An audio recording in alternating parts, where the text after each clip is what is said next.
श्रीमद् भागवत महापुराण चतुर्थ स्कंद 30वां अध्याय। प्रचेताओं को श्री विष्णु भगवान का वरदान। विदुर जी ने पूछा, ब्राह्मण, आपने राजा प्राचीर बही के जिन पुत्रों का वर्णन किया था, उन्होंने रुद्र गीत के द्वारा श्री हरि की स्तुति करके क्या सिद्धि प्राप्त की? बाह्यस्तप्य मोक्षाधिपति श्री नारायण के अत्यंत प्रिय भगवान शंकर का अकस्मात सानिध्य प्राप्त करके प्रचेताओं ने मुक्ति तो प्राप्त की ही होगी, इससे पहले इस लोक में अथवा परलोक में भी उन्होंने क्या पाया, वह बतलाने की कृपा करें। श्री मैत्रेय जी ने कहा, विदुर जी, पिता के आज्ञाकारी प्रचेताओं ने समुद्र के अंदर खड़े रहकर रुद्र गीत के जप रूपी यज्ञ और तपस्या के द्वारा समस्त शरीर के उत्पादक भगवान श्री हरि को प्रसन्न कर लिया।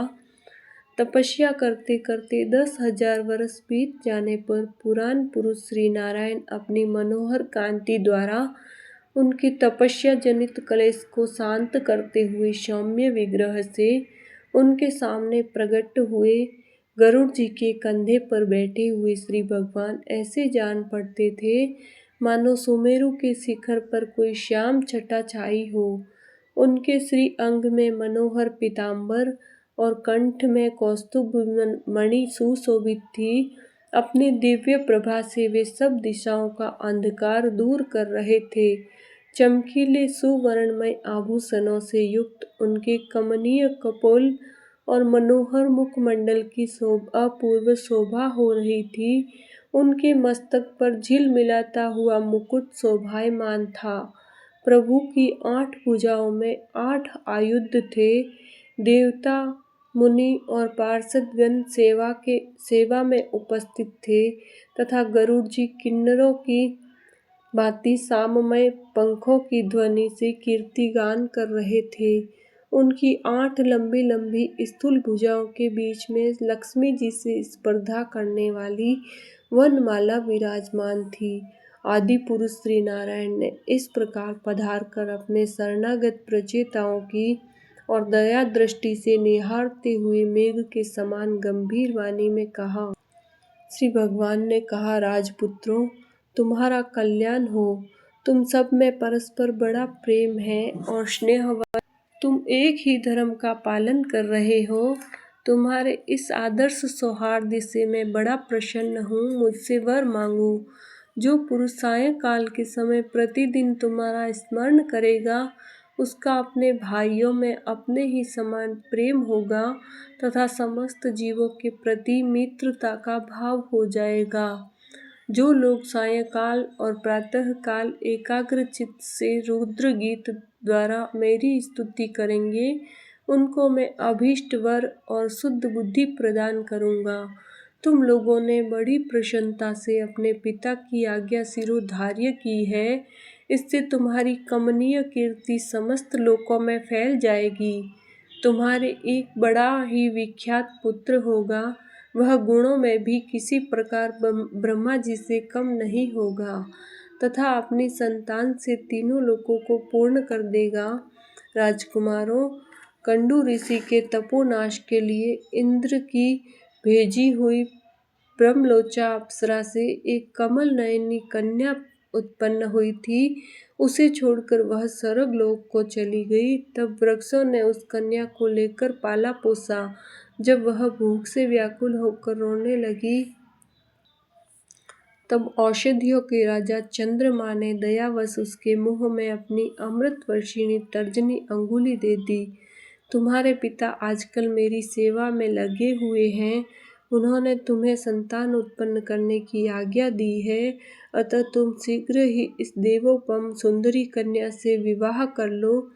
तुम सब एक ही धर्म में तत्पर हो। तुम्हारा स्वभाव भी एक जैसा ही है, इसलिए तुम्हारे ही समान धर्म और स्वभाव वाली वह सुंदरी कन्या तुम सभी की पत्नी होगी तथा तुम सभी में उसका समान अनुराग होगा। तुम लोग मेरी कृपा से 10 लाख दिव्य वर्षों तक पूर्ण बलवान रहकर अनेकों प्रकार के पार्थिव और दिव्य भोग भोगोगे। अंत में मेरी अविचल भक्ति से हृदय का समस्त वासना रूप मल दग्ध हो जाने पर तुम इस लोक तथा परलोक के नरक तुल्य भोगों से उपरत होकर मेरे परम धाम जाओगे। जिन लोगों के कर्म भगवत दर्पण बुद्धि से होते हैं और जिनका सारा समय मेरी कथा वार्ता में ही बीतता है, वे गृहस्थ आश्रम में रहे तो भी घर उनके बंधन का कारण नहीं होते।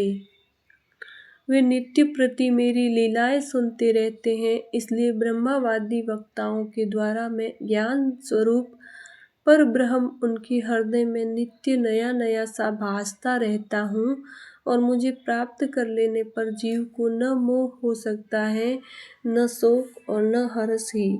श्री मैत्रेय जी कहते हैं, भगवान के दर्शनों से प्रचेताओं का रजोगुण तमोगुण मल नष्ट हो चुका था। जब उनके सकल पुरुषार्थों के आश्रय और सबके परम सुहृदय श्री हरि ने इस प्रकार कहा, तब वे हाथ जोड़कर गदगद वाणी से कहने लगे। प्रचेताओं ने कहा, प्रभु आप भक्तों के कलेश दूर करने वाले हैं, हम आपको नमस्कार करते हैं। वेद आपके उदार गुण और नामों का निरूपण करते हैं। आपका वेग मन और वाणी के वेग से भी बढ़कर है तथा आपका स्वरूप सभी इंद्रियों की गति से परे है। हम आपको बार बार नमस्कार करते हैं। आप अपने स्वरूप में स्थित रहने के कारण नित्य शुद्ध और शांत हैं। मन रूप निमित्त के कारण हमें आप में यह मिथ्या द्वेष भास रहा है। वास्तव में जगत की उत्पत्ति स्थिति और लय के लिए आप माया के गुणों को स्वीकार करके ही ब्रह्मा विष्णु और महादेव रूप धारण करते हैं। हम आपको नमस्कार करते हैं। आप विशुद्ध सत्व रूप हैं। आपका ज्ञान संसार बंधन को दूर कर देता है। आप ही समस्त भागवतों के प्रभु वसुदेव नंदन भगवान श्री कृष्ण हैं। आपको नमस्कार है। आपकी ही नाभि से ब्रह्मांड रूप कमल प्रकट हुआ था। आपके कंठ में कमल कुसुमों की माला सुशोभित है तथा आपके चरण कमल के समान कोमल है। कमल नयन आपको नमस्कार है। आप कमल कुसुम की केसर के समान स्वच्छ पीतांबर धारण किए हुए हैं। समस्त भूतों के आश्रय स्थान हैं तथा सबके साक्षी हैं। हम आपको नमस्कार करते हैं। भगवान आपका यह स्वरूप संपूर्ण कलेशों की निवृत्ति कराने वाला है। हम अविद्या अस्मिता राग द्वेष आदि कलेशों से पीड़ितों के सामने आपने इसे प्रकट किया है। इससे बढ़कर हम पर और क्या कृपा होगी। अमंगलहारी प्रभु, दिनों पर दया करने वाले समर्थ पुरुषों को इतनी ही कृपा करनी चाहिए कि समय समय पर उन दीन जनों को ये हमारे हैं इस प्रकार स्मरण कर लिया करें। इसी से उनके आश्रितों का चित्त शांत हो जाता है। आप तो शूद्र से शूद्र प्राणियों के भी अंतःकरणों में अंतर्यामी रूप से विराजमान रहते हैं। फिर आपके उपासक हम लोग जो जो कामनाएं करते हैं, हमारी उन कामनाओं को आप क्यों न जान लेंगे। जगदीश्वर, आप मोक्ष का मार्ग दिखाने वाले और स्वयं पुरुषार्थ स्वरूप है। आप हम पर प्रसन्न हैं। इससे बढ़कर हमें और क्या चाहिए। बस हमारा अभीष्ट वर तो आपकी प्रसन्नता ही है। तथापि नाथ, हम एक वर आपसे अवश्य मांगते हैं। प्रभु, आप प्रकृति आदि से परे हैं और आपकी विभूतियों का भी कोई अंत नहीं है, इसलिए आप अनंत कहे जाते हैं। यदि भ्रमर को अनायास ही कल्प वृक्ष मिल जाए तो क्या वह किसी दूसरे वृक्ष का सेवन करेगा। तब आपकी चरण शरण में जाकर अब हम क्या क्या मांगे। हम आपसे केवल यही मांगते हैं कि जब तक आपकी माया से मोहित होकर हम अपने कर्म अनुसार संसार में भ्रमते रहें, तब तक जन्म जन्म में हमें आपके प्रेमी भक्तों का संग प्राप्त होता रहे। हम तो भगवत भक्तों के शरण भर के संग के सामने स्वर्ग और मोक्ष को भी कुछ नहीं समझते। फिर मानवीय भोगों की तो बात ही क्या है। भगवत भक्तों के समाज में सदा सर्वदा भगवान की मधुर कथाएं होती रहती है, जिनके श्रवण मात्र से भोग तृष्णा शांत हो जाती है। वहाँ प्राणियों को में किसी प्रकार का वैर विरोध या उद्वेग नहीं रहता। अच्छे अच्छे कथा प्रसंगों द्वारा निष्काम भाव से सन्यासियों के एकमात्र आश्रय साक्षात श्री नारायण देव का बार बार गुणगान होता रहता है। आपके भी भक्तजन तीर्थों को पवित्र करने के उद्देश्य से पृथ्वी पर पैदल ही विचरते रहते हैं। भला उनका समागम संसार से भयभीत हुए पुरुषों को कैसे रुचिकर न होगा। भगवान आपके प्रिय सखा भगवान शंकर के क्षण भर के समागम से ही आज हमें आपका साक्षात दर्शन प्राप्त हुआ है।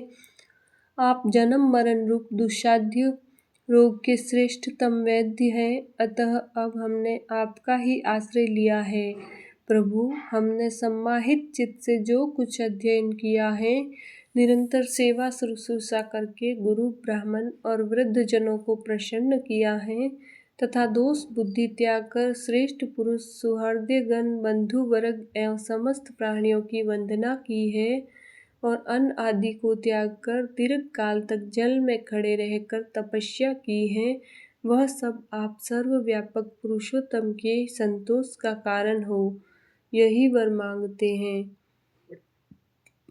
स्वामिन, आपकी महिमा का पार न पाकर भी स्वयंभू मनु, स्वयं ब्रह्मा जी, भगवान शंकर तथा तप और ज्ञान से शुद्ध चित्त हुए अन्य पुरुष निरंतर आपकी स्तुति करते रहते हैं।